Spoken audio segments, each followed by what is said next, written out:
5,000 something.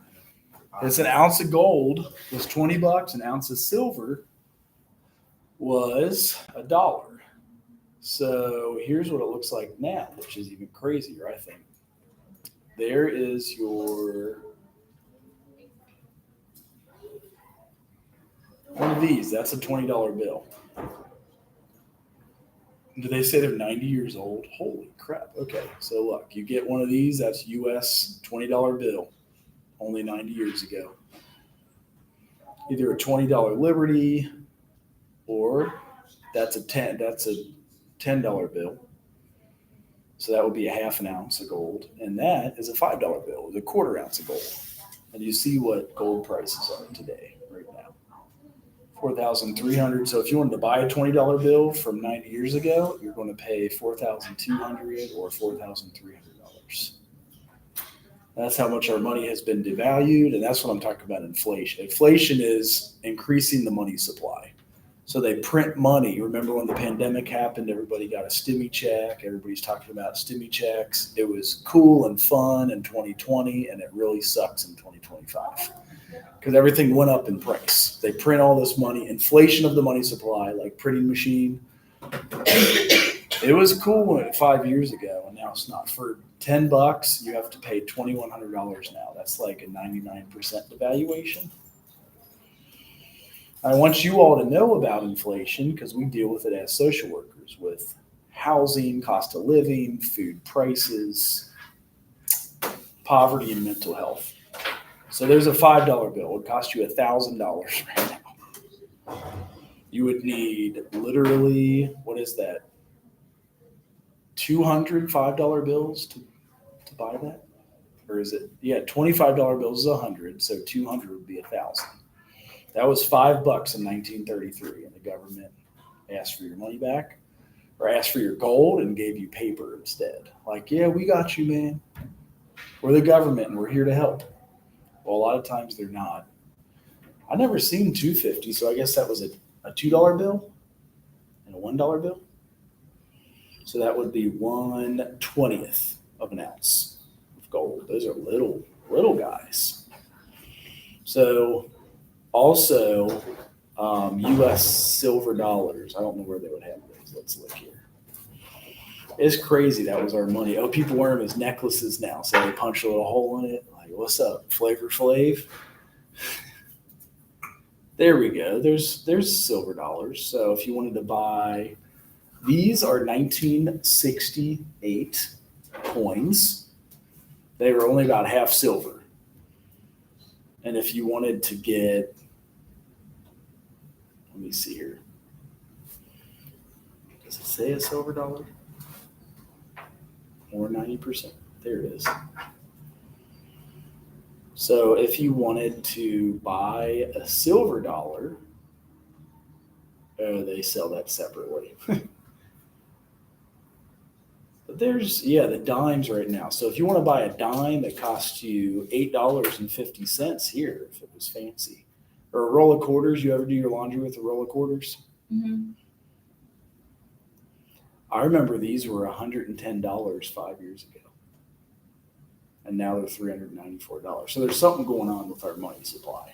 So people just paying money for change? Pretty much. Isn't that weird? Like, hey, can I buy a roll of quarters? Well, it's 90% silver quarters. They're made out of 90% silver. Like they have. Oh, that's why. But it looks like a quarter. Yeah, but it's not gonna be worth nothing different in the store. It's not gonna be worth nothing. That is correct. You do not want to buy bubble gum with this shit. I always like my kids find ones, you still can go through a roll of $50 and get one. And I'm like, do not buy bubble gum with that. Because they'll give you 50 cents, but you go to a coin dealer and they're going to give you, Cause I got $2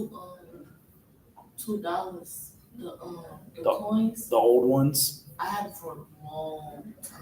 Were they the gold ones? Yep. They were okay. The ones they made though after like you were born, 2000. I don't know. I just had it for a long time. Okay. And those still are $1, but these, if they say that year on it, anywhere up till 1964, this money was 90% silver. So this quarter would literally be worth $2,100 So do you think it's just like a collectible thing? It is, but you can sell it too. Like people make necklace out of it. People make. Oh, okay. People do all kinds of stuff with it. If you got rare coins, they're worth even more. So that would probably be like probably the gold pre 1933 U.S. gold coins or silver dollars. Those are crazy. So here's your silver dollars. This was $1 really up until 1964. And they can you click it? They just giving you one coin for this price? Yes, $45 for that one silver dollar now. But then some people probably take that and flip it and make it into something Yeah, expensive. some of them melt it down and do silver jewelry. Yeah. So similar, I've shown this to you guys before too, at like your local zip code housing prices. So say you want to buy something in Cincinnati. Well, first off, you see the rentals are like $9.55, $12.50. But if you want to buy something, it's still the cheapest house you'll see is like $130,000. And usually, well, look, this doesn't even have windows for $120,000. That's a rough looking house. You go inside, you're like, ooh, do I even want to? Looks like it's going to collapse. Doesn't have walls. Might have cooked meth in there. Who knows? So they're working on it. They want to flip it, but now they're trying to sell it. Anybody here have family members that flip houses? Yeah. Does it work? It's still good? It would take a long time. Yeah. Walk away with a long time. But the outcome is like it's effectively nice. Yeah, once you're done with it, it looks pretty. But it's a lot of work. It is. I So wouldn't do it. I wouldn't either. So I got an ad for this movie recently called Sweetheart Deal. Anybody ever heard of it? Because I had never heard of it. And I want to try to show you the trailer of it. It's interesting. Oh, look, I get $3 off. You guys get that on your Amazon? How do you do it? You delay shipping. So if you delay your shipping, which my wife is unwilling to do, most people like that instant gratification, like, no, get it to me tomorrow, right now, as fast as you can. I'll be like, fucking send it next week, and they give you $2 towards the movie. That's how you get money towards movies. So here's the trailer. This looked interesting for real. In life, and they take a wrong turn, and a lot of people end up on Aurora because they're lost. You have prostitution on your record, people don't want to hire you. I had a couple of things. Then you add addiction, it's a cycle. I have 3 kids, 2 girls and a boy. The girl in the pink up top, that's Maddie. She used to talk to me all the time. She won't talk to me now. This is my senior picture. At this time, I still had 4.0 grades. I wasn't what I've become now, where I'm living on the streets. I watched you grow up as a little child. When you go out there at night and do what you do, it scares the holy, ever-living, loving hell out of me. I haven't met a working girl who has gotten out of the life and not come back to it. Whether or not we actually like each other out here, I think there's some level of respect. That's how we stay alive. Elaine's a good guy. I really value the fact that I can knock on his door and be safe. I've been here on Aurora for 10 plus years. They're gonna get warm, I'll dry their clothes out, I'll give them a cup of hot chocolate. Happy birthday. Oh my gosh, you actually got me a card! Not even my own parents got me a card! He's not called Mayor of Aurora for nothing. How many women and girls would you estimate work this area? 100? And are you accommodating? Oh. I really understand the psychology behind the drugs, the psychology behind the monster. That monster wants to lead you down the wrong path. Initially, it tries to subtly lure you away, and it'll raise its head every opportunity. I love him and I hate him at the same time. You know I care, but you have to care too.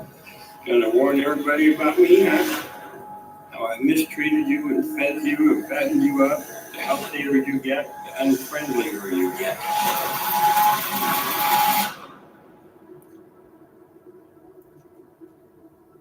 This was a deal that worked for both of us most of the time.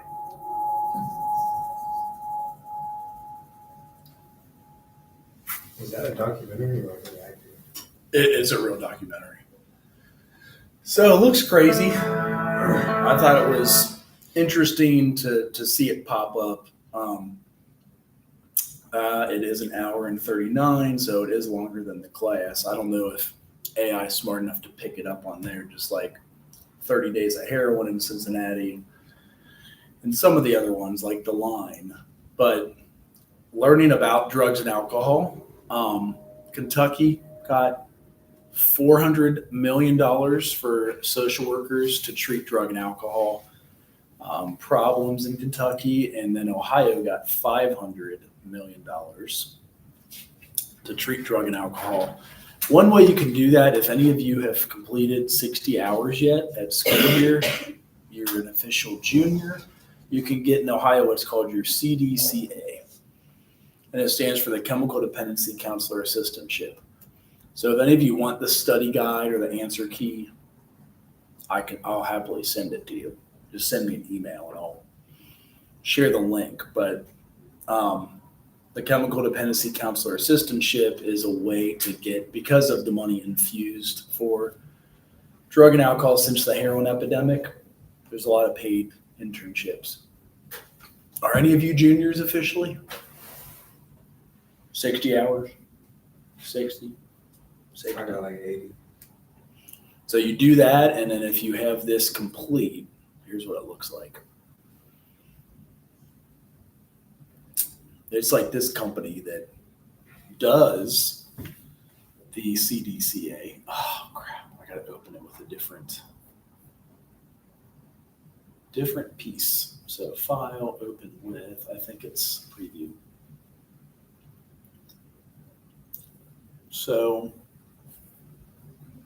Oh yeah, I already had it open. So the people you send it to are here. I might have to go to the next one. And what it does is it teaches you assessment, diagnosis, treatment planning, and interventions in drug and alcohol. So as long as you have 60 credits from a college that's certified or accredited, and you've been trained in these 40 hours of assessment, diagnosis, and treatment, I might have to go to the answer key now. And you send it to these folks. Do any of you guys look for summer internships ever? Paid internships, like a job? Hello. How's it going? It's great. Yeah? Survived homecoming? Yes, sir. So these are the folks you would send it to, Wise Communications, or if you call that number, they'll give you a CDCA. And I'll send you the study guide and the answer key. It's, I guess it wouldn't take longer than 40 hours to finish. You're welcome to look at it here. And you said what this is? This is to get what's called your Chemical Dependency Counselor Assistantship. So as long as you're a junior, so you have 60 hours done, and you do these 40 hours of assessment, diagnosis, treatment planning with drug and alcohol, you can work in a substance abuse facility where the past few years they got $500 million sent to them, so they have paid internships at Oh yeah. We should start this. whenever you want. There's the number on it that you send the thing to for your license, and that's it. So You send it to me? yes, are Are you able to send an email to jtrouth@centralstate.edu? Yeah. Or what does your email start with? L Edison. I mean, yeah, that's right. All right. And then I copy the study guide. And I will copy the answer key. Anybody else want it? I know when I got it, it says 2019 copyright, so it's a little older than that. And then, how do we, so this the study guide stuff that you sending? Mm-hmm. I know some of it's filled out. They're just like answers straight from the study guide, but this is the answer key. But if you call them, they'll tell you exactly what you need to do. You have a license for your chemical dependency Right, okay, counselor. so just calling to figure out. Uh-huh. Okay. So I got this packet from my teacher, the study guide, and answer key to fill out. Can you send me a blank one or whatever? And then you get your license. Okay. It's cool that they offer the license at 60 hours of training. Because for the social work license, we have to have the BSW is 120 hours, and the license is another test. So this one is really just like learning how to assess drug and alcohol, diagnose it, serve. It even tells you how to like counsel from top to bottom. So you got to give a professional disclosure. You got to show your license. It has to be on display everywhere so they can identify you. You get it from the board. But I know people that paid their way through school doing drug and alcohol counseling. You don't have to have experience with drug and alcohol. They train you. So that's nice.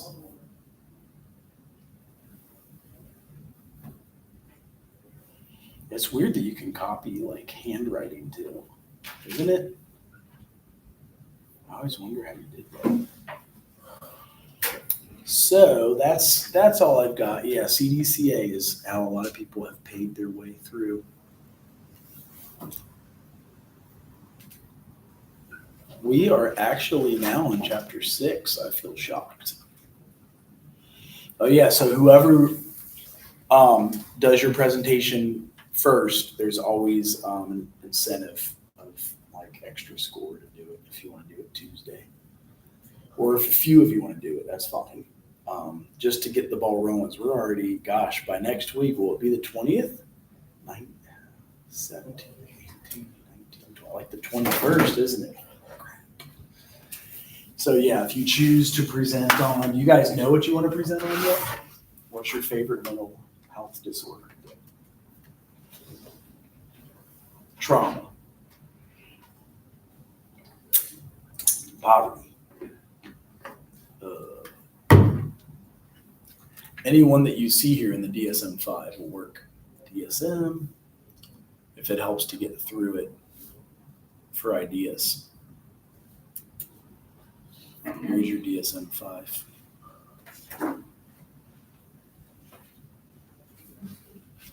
This is posted up in announcements. But if you want ideas, here's the DSM with the table of contents. So you could also present on neurodevelopmental disorders, schizophrenia, bipolar, depressive disorders, anxiety. And if you click these, it takes you right to the page that tells you how to diagnose it, which is 5 of 9.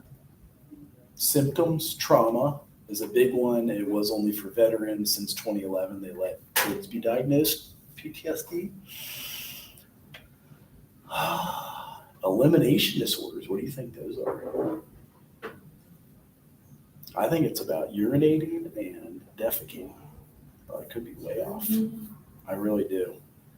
Involve inappropriate elimination of urine or feces and are usually first diagnosed in childhood or adolescence. So like enuresis, encopresis. Oh yeah, there it is. Encopresis. It's hard to spell.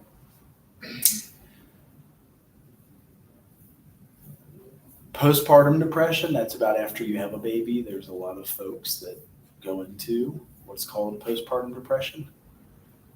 So refer to the DSM-5 if that's what you guys will eventually use growing up. So middle childhood is a lot's going on by middle childhood because, as we said, like a lot of people, I was going to do that as I talk, it will write everything up. So developmentally, children learn about rules and fairness and establish friendships and peer. I should make sure I'm done by 3:29. What time is it? 2:52. Okay.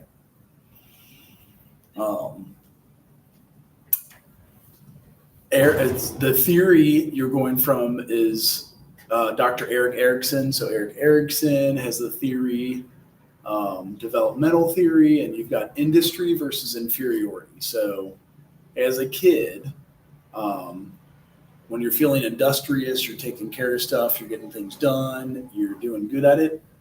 If there's inferiority, you know that you have some work to do and get better. So you're mastering social and cognitive skills, measuring success against your peers. That could even be in some sports. Development of the child culture, development of the physical and cognitive skills, and you have greater interaction with peers. So like 5 kindergartens required, unless if you're homeschooled. Anybody do homeschooling ever? So by kindergarten, you had to be in school, right? Like you're allowed to skip preschool, but at kindergarten, you've got to be in, or your parents call it a homeschool. That's the one way to get out of it. So you're competing. Growth is a little bit slower because remember, as a baby, you tripled your size in the first year from 8 pounds all the way up to 24 pounds. Your motor development is moving quick, so you got changes in coordination, agility, smoothness. Elementary school children are fascinated with many sports activities. What sports did y'all play growing up? You can just yell it out if you want. Soccer and basketball. Okay. Yeah, I did soccer, cheer, track, Mm-hmm. track and basketball. Those are good ones. Played basketball and football. Okay. Anybody else? Any fun sports like cross country? They offer it here still, don't they? You get a full ride being a cross country runner here. I'd rather pay. Wasn't everybody. I ran in high school and it is hard. I ran a 10K today and I feel like I could pass out right now. I feel tired. But, it gets you ready for life. So elementary school children fascinated with sports. 7 to 8-year-olds are more interested in sit-down games due to increased attention span and cognitive abilities. So that'll be nice because my oldest is 5 and they never want to sit down. Boys are ahead in gross motor, but girls are ahead in fine motor skills. The readiness point at which a child's developmental maturity allows him or her to quickly learn a skill comes about if you don't train them while they're young. This is the end of the other one. They won't exercise when they're adults. So some of the hazards, physical activity is declining, especially for girls. What do you guys think about that? Is that true? Not because we got texting apps and computers. Then your parents kick you outside and make you stay out until the lights came on. So why is it more for girls that they aren't moving as much? Video games? Or is that boys? Both. Everybody. Is it? Yes. Everybody plays video games. So in America, they say we're increasingly sedentary. Oh, and what factors contribute to physical activity? Video games and television. We got Nintendo in 1986, but we'd always get our ass kicked out the house. Like, get out of here and don't come back until I don't even know when. Failure of parents in physical education. Did you guys have phys ed class? Yeah. Do they still make you take it here at Century? Actually, I think they do make you take it. Like walking or volleyball or basketball? Walking sounds like a fun class. Yeah. Is it? What do they do? Walk. And you don't have a test? Nah, the test is walk online. And how fast? It don't matter. 15 minutes? It don't matter. What if you do it in 6 minutes? I love that class. That's walk a mile. It's not walking. Power walk. What's that? I love that class. Can you take it twice? Yeah. And would it count, or is it like? It counts as a credit, just not towards your requirement to get out of class. So you could get 2 credits out of walking. I didn't know that. Okay. They're also saying, failure of parents, physical education programs to instill children lifelong exercise ethic. So that's some of the challenges that come up. Next slide. Other hazards or strengths like movement skills. They can influence the extent of participation in the culture.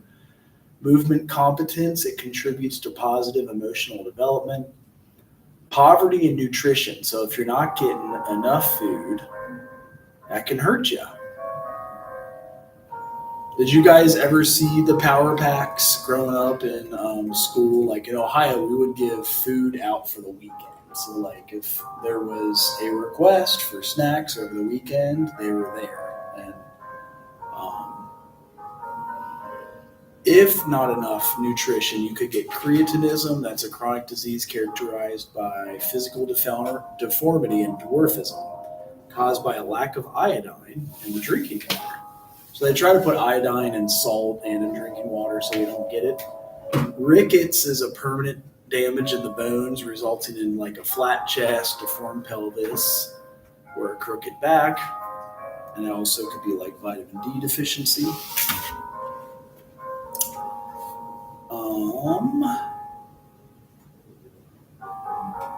Did I skip one there?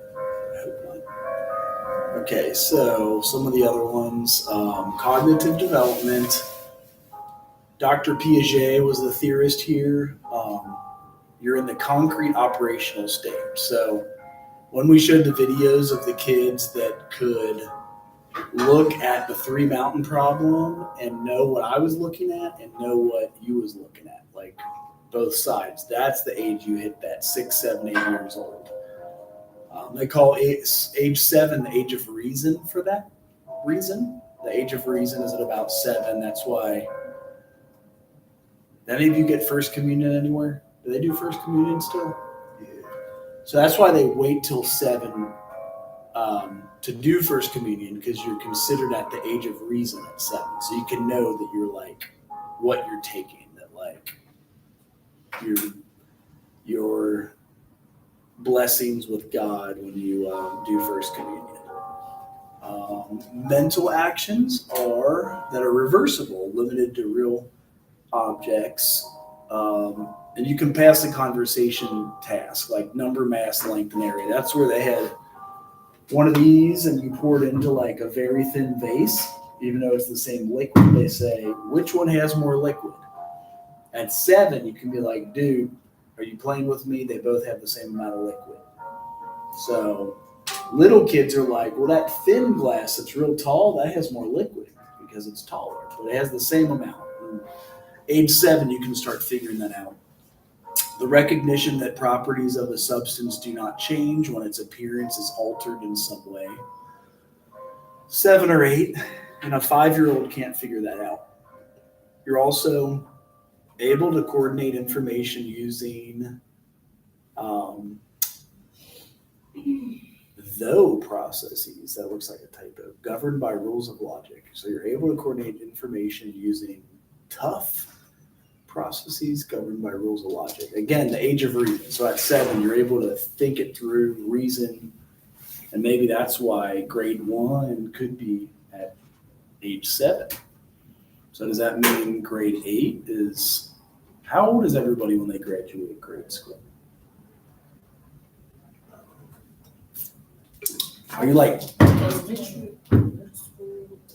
14 and then 18 for high school? I haven't finished middle school when I was 12, Okay. and high school when I was 17. I was 17 when I graduated high school. Are you a summer birthday? That's what happened. June? August. Yeah, that can be. Do they let you do that if you're a September birthday? Depends. There's a cutoff. It's in Because my youngest is September 8th, and next year the 2-year-old will be 3. He goes to pre-3, and then that next year, September 8th, she'll turn 3, and we get all of them out to school because they're bad. They're just busy. You know what I mean? They're all learning. So some of the things, let's see if I can find them here. If I was a kid, here's some of the bullshit I would do. It's good to act like a kid every so often. Oh yeah, he was feeding her this morning. That was actually kind of funny. She's like, that piece was way too big. And she'd do it. So he's trying to shove a pancake in her mouth. She did eat the smaller pieces. So that's what we were doing today. She drives the older 2 into school, and I watch the 1-year-old and the 2-year-old. She's like, nope, too big. But she did eat. Yeah, she did eat the first one.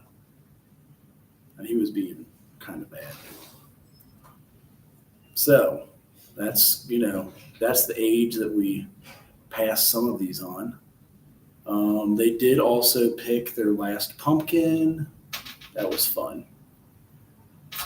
So they grew pumpkins for Halloween. All right, we're gonna pick the last pumpkins, dudes. I'll help them. By the sunflowers. We're in such a cookie All right, cutter. we're gonna pick the last That's a cookie pumpkins, cutter. dudes. I got this I'm glad they all fit in that stupid thing. So that's what you get to deal with. Also, kids are able to coordinate information using tough process governed by rules of logic, or the process. Anyway, thorough. Now with cognitive development, they could have both intelligence quotient, that's an IQ score. What age did they give you guys IQ tests? Anybody remember? You can take it for free on the internet now. What? The IQ test. Where that at? If you get bored and want to do IQ test free, I remember it being like Mensa would do it. IQ test free. Mensa is actually if you are a 130 IQ or above.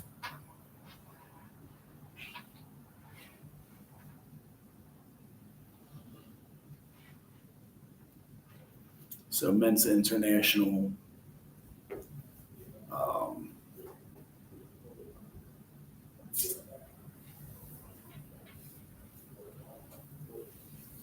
Probably on these. Oh, dude. So it's usually like identifying patterns. It's always about, just like on a lot of these. So like you can see here, that thing's moving through there, and then obviously the last one. And I think they time you too, which is annoying. So here, anybody got it? Square with a diamond, E. Here? E.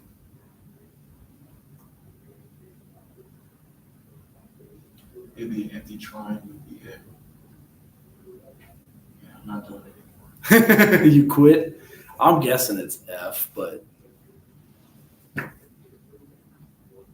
So yeah, I think that they time you. Interesting. Yeah, so it's just all pattern recognition. So if you do get bored, that's usually how they roll. Maybe they give you, something to. Oh, they let you go previous too. So there's IQ, which is that, and then emotional intelligence is EQ. Delay gratification task. Anybody ever heard of The marshmallow test. Let me show you that one. That's good.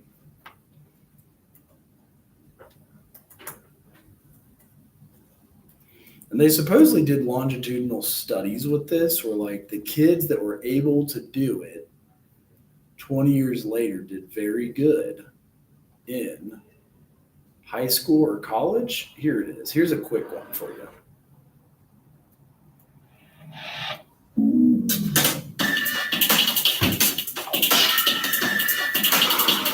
Got a few kids that do it. Okay, sit in that chair. All right, here's the deal. Marshmallow for you.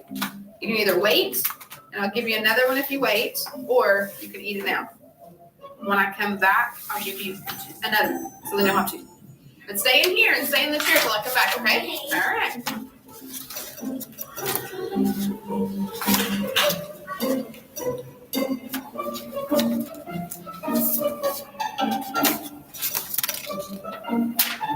Their theory is if you're able to delay gratification, you'll do better. I'm gonna go do something, and then I'll come back. These kids are funny. They start tripping. He's like licking it and stuff.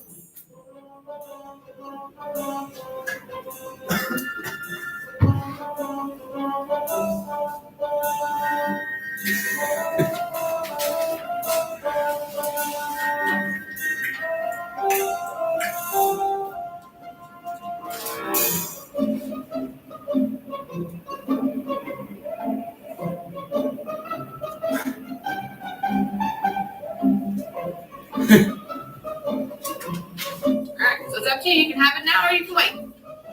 Okay?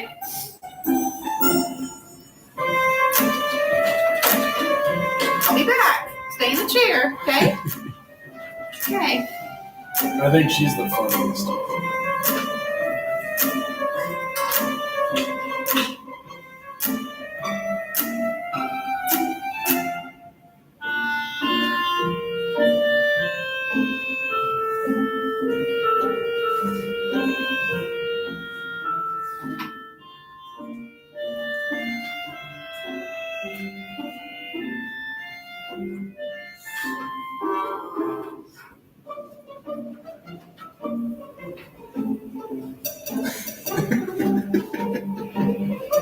She ate it like an apple.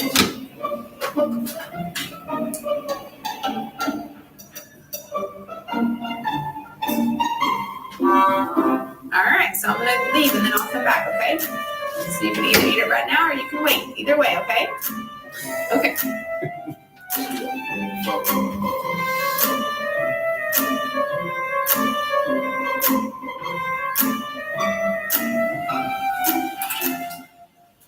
How'd you do? Did you do good?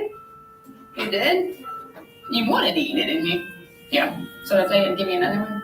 Okay, now you can have both. You need them.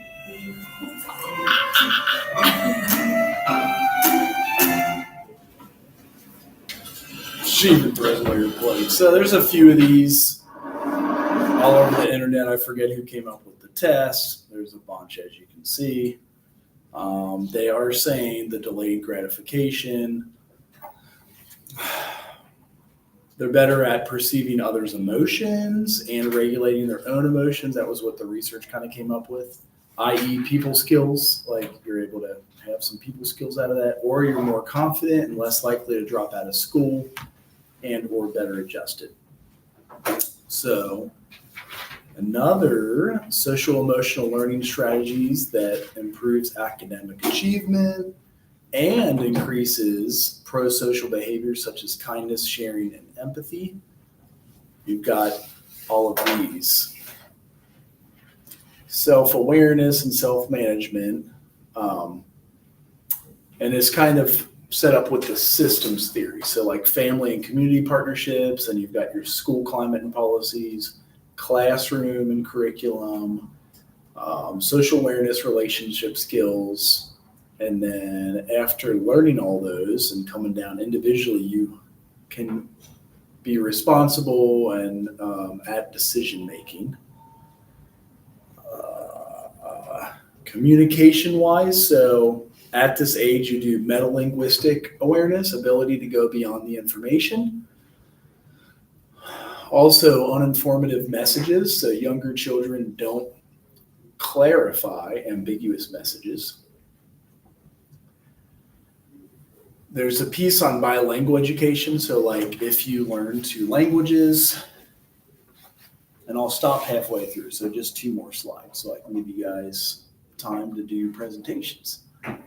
Children in bilingual programs typically outperform their counterparts in all English programs on tests of academic achievement in English. Excuse me. Children learning to be bilingual outperform on IQ, Piagetian conservation tasks. You would get that younger, maybe even earlier than 7, possibly at 6.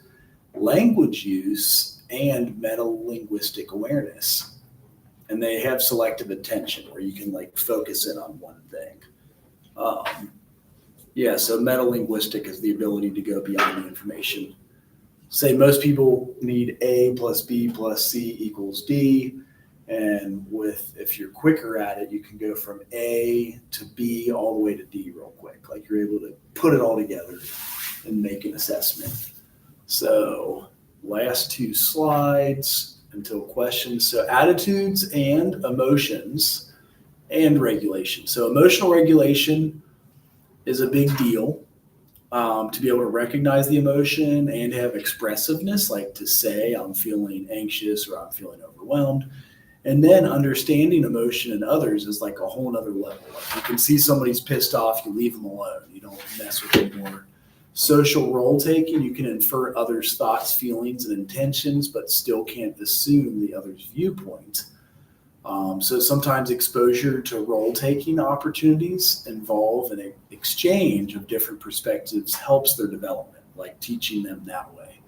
It's also linked to social skills development and parallels moral development stage. So again, that age of reason, first communion, you start getting moral development. And so at this point, we're at 7 years old and 8 years old.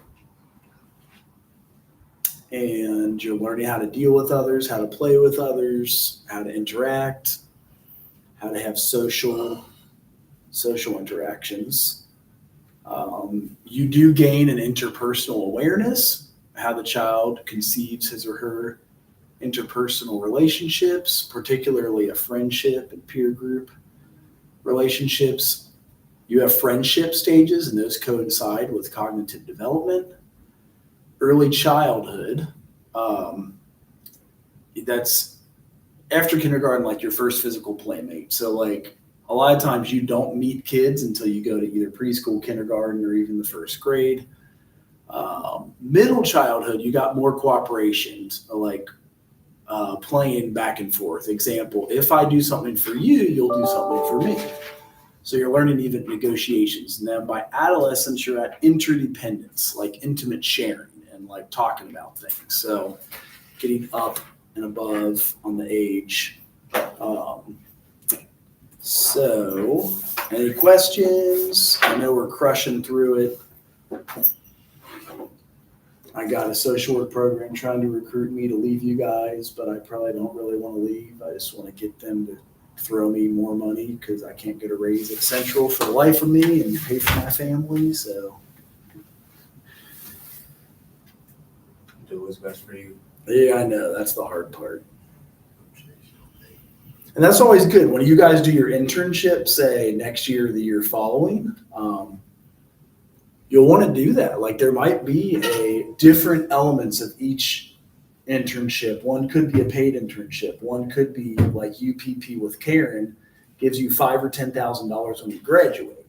So what's better, to be paid on the spot the first day of your senior year, 20 per hour? That would still take what, 50 hours to make $1,000? Am I even doing my math right? 50 times 20 is 1,000. So you would have to do 500 hours to make 10 grand. So it's that delayed gratification. Like maybe UPP isn't bad after all. You do 2 internships of 200 hours, and on graduation day, you got 5 or 10 grand in your pocket, and then a paid for job for a year. You commit to a year. I think Child and Family Services, you would make 40 to 50,000 a year with a BSW, especially with an LSW. So you'll have those decisions to make in like a year. Do I want money right now? I want to spend it September, October, November, December, or can I wait until May and get 5 or 10 grand to buy a car? It's up to you. So yeah, that's kind of what I'm even dealing with now. Central tends to pay 10% lower than every school in Ohio. We got lower funding. So I knew that coming in here. I knew that as a social worker. But, there's plenty of rewards with it, and public service loan forgiveness, and PSLF, and there's one other one with PSLF, income-based repayment plan. So I pay 10% of my income after I feed my kids and pay for their housing. That's how income-based repayment plan works. I used to pay $200, $300, or $400 a month on my student loans. As I started having kids, it went back down like $150, $50. Now I pay $0. And then